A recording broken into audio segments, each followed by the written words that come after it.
we are going to graph y equals -1/2 x squared minus x plus 2 by hand. And as with all quadratic functions, the most important point is your vertex. So we're going to find the vertex and then decide from there which points we want to plot on our graph. So to find the vertex of a quadratic function, you use the vertex formula. And that is simply that h, that's the x-coordinate of your vertex, equals minus b over 2a. And for our particular function here, our a equals -1/2 and b equals, so a equals -1/2, b equals -1. That's the coefficient on x. So plugging that in, we get negative of -1 divided by 2 times -1/2. And I get 1 divided by 2 times -1/2, which is -1, and that's just -1. So this is the x-coordinate of my vertex.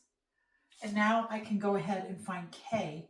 K is just found by plugging -1 into your original function. So f of -1, let's say this is f of x, okay? F of -1 is -1/2 times -1 squared minus -1 plus 2.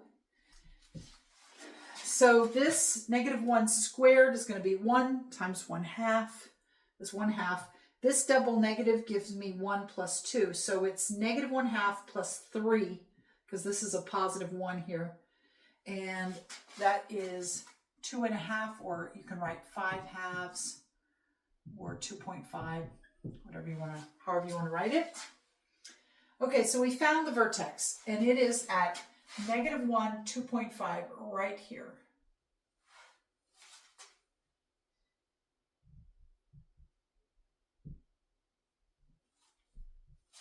Okay, and so now we've got to decide what points do we want to plot.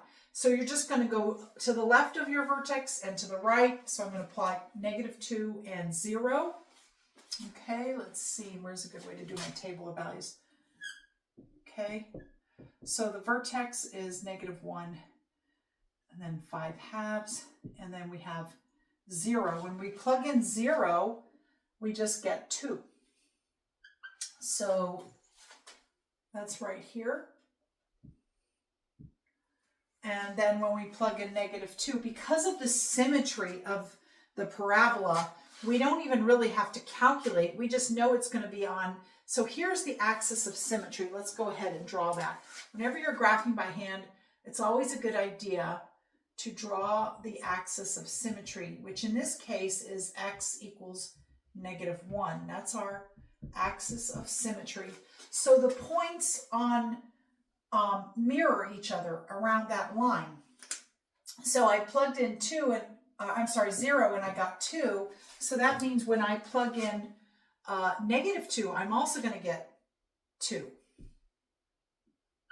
I don't even have to plug that in. I just know that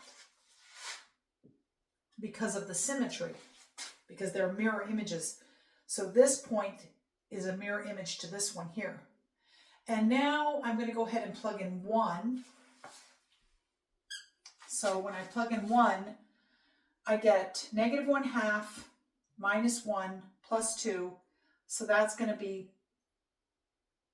1 minus 1/2, which is just plain old 1/2.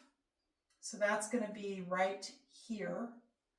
And then if we do the mirror image, then over here, it's going to be right here. See how that works?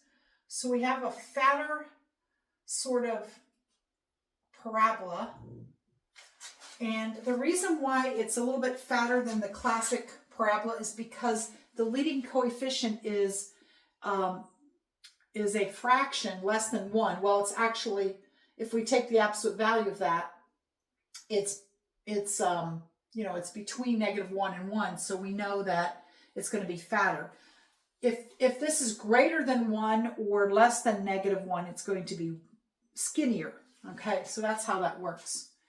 So we've got a pretty good graph. And again, all we really had to do was find the vertex and then use the fact that this is the axis of symmetry and just plot a couple extra points and then kind of map it over. Now, you could go get a further, more accurate description, but for our purposes, that's good enough.